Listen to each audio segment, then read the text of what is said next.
Los trabajadores de la empresa Coricel, cuyo nombre comercial es Claro, se encuentran claramente en desacuerdo con la intención del régimen de reducir su participación en las utilidades de un 15% a un 3%. El abogado Brian Zambrano, en calidad de representante de los empleados, se encuentra en nuestros estudios. Abogado, buenos días. ¿Cuál es el fundamento legal que tienen ustedes para decir que la redistribución de utilidades que plantea el gobierno es claramente inconstitucional? Buenos días, gracias por la oportunidad. Primero, dejar en claro que el proyecto de ley no tiene la base legal como para que sea promovido ante la Asamblea. Explicar que el artículo 328 configura una figura jurídica muy importante, que es la excepción, de tal manera que le permita al Estado de manera excepcional regular el porcentaje de participación, pero para las empresas que exploten recursos naturales no renovables. En ese sentido, el espectro radioeléctrico, de conformidad con la resolución de la Corte, resolución número 6, ya se ha manifestado y claramente ha dicho que el espectro radioeléctrico no entra dentro de esta figura. Efectivamente, el 19 de noviembre del 2009, el señor Jorge Yunda Machado, a la época presidente del Consejo Nacional de Radiodifusión y Televisión, CONARTEL, solicitó a la Corte Constitucional que aclare si se debe o no considerar el espectro radioeléctrico como recurso no renovable del Estado. Y la respuesta firmada por el doctor Patricio Pazmiño, presidente de la Corte Constitucional, fue que el espectro radioeléctrico no forma parte de los recursos no renovables del Estado. En función de esto, el argumento presidencial de que el 328 de la Constitución permite que la ley fije la participación de las utilidades, aquí no se debería aplicar. Sí en las petroleras, sí en las empresas eléctricas, pero no en las telefónicas.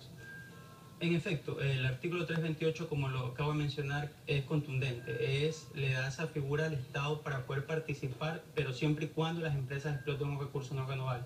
Pero más allá de eso, entendamos algo. Vivimos en un Estado constitucional de derechos y en tal virtud todos los ciudadanos gozamos de garantías jurídicas.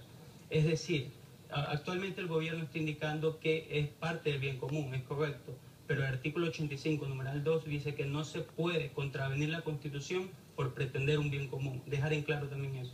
Ahora, el presidente insiste, lo ha hecho durante toda la semana, en que ustedes reciben mucho dinero por concepto de utilidades, y lo ha expuesto en los siguientes términos. Veamos. Es lo mismo que en el petróleo. No, el petróleo es agotable, ese es un recurso natural ya creado. El espectro ya está creado y es de todos los ecuatorianos. Entonces, el esfuerzo de familias muy trabajadoras, seguramente muy honestas, rinde 130 millones de dólares en utilidades, pues el espectro radioeléctrico de todos los ecuatorianos. Es justo ecuatoriano. O sea, una cosa es un derecho, otra cosa es cuando se cae en exceso. Es justo que 4.500 familias ecuatorianas, muy honestas, muy trabajadoras seguramente, reciban 130 millones de dólares en utilidad. Eso es cerca de $30.000 en promedio. El problema está sobre todo en Claro. Movistar tiene tratamiento más decente para sus trabajadores, mejores sueldos y reparte un promedio de $13.000 de utilidad. Pero en Claro hay gente que recibe $70.000 de utilidad. Y por eso al administrativo le pagan el básico. Pero ¿dónde está mejor ese 12% de utilidades, que son $100 millones? Primero, los 30 millones que quedan de utilidades, 3%. ¿No les parece razonable? 30 millones significa $6.000, $7.000 todavía de utilidades en promedio por familia.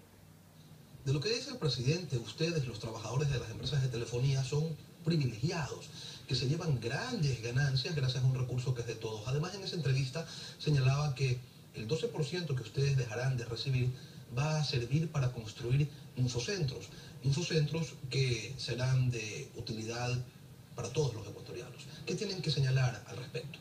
Bueno, importante ahí sí citar, esa es una discriminación por parte de, en este caso entiendo, del gobierno.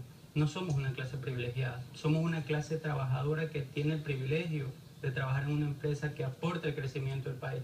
Aporta el crecimiento del país y es precisamente con estos infocentros. En la ley de telecomunicaciones existe ya el FODETEL, que es el Fondo de Desarrollo de las Telecomunicaciones, y todas las empresas que utilizan el espectro radioeléctrico aportan con el 2.93% de sus ventas brutas.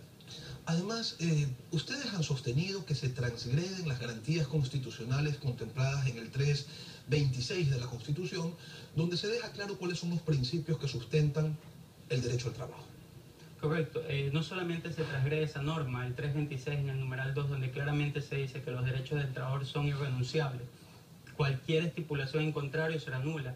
Se transgreden más principios, como el artículo 84, donde se dice que ninguna reforma a la Constitución o a la ley podrá contravenir un derecho constitucional. Y además, Han señalado que no solamente el problema de este proyecto de ley de reforma a la ley de telecomunicaciones es inconstitucional, sino también ilegal, porque contraría las disposiciones del Código del Trabajo. Correcto. Tal como lo dices tú, Lenín, en el artículo 97, en este caso es un derecho del trabajador para participar en las utilidades. Igual en el artículo 109, en donde a las utilidades se le provee garantías constitucionales como al igual del sueldo.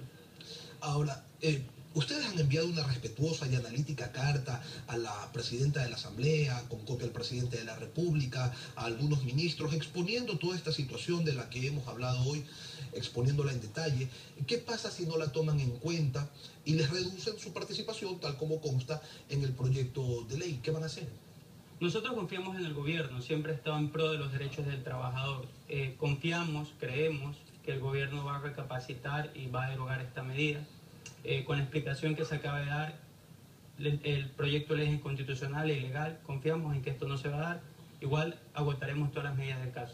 En la parte práctica y en la parte humana, ¿cómo les afectaría a ustedes el dejar de recibir estas utilidades? Bueno, es un impacto grande. Son más de 8.000 familias las que se están viendo afectadas con esto.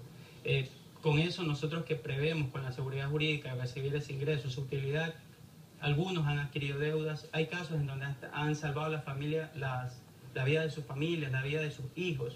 Es un impacto muy grande para nosotros. ¿Y qué les ha dicho la empresa? ¿Los está respaldando o por el contrario les ha señalado que ese es un asunto de ustedes, de los empleados, y que vean cómo lo resuelven? Al contrario, la empresa nos ha dado la libertad y la oportunidad de venir a ejercer nuestros derechos a la defensa, como en efecto lo estamos haciendo. Y tomando en cuenta esta situación en donde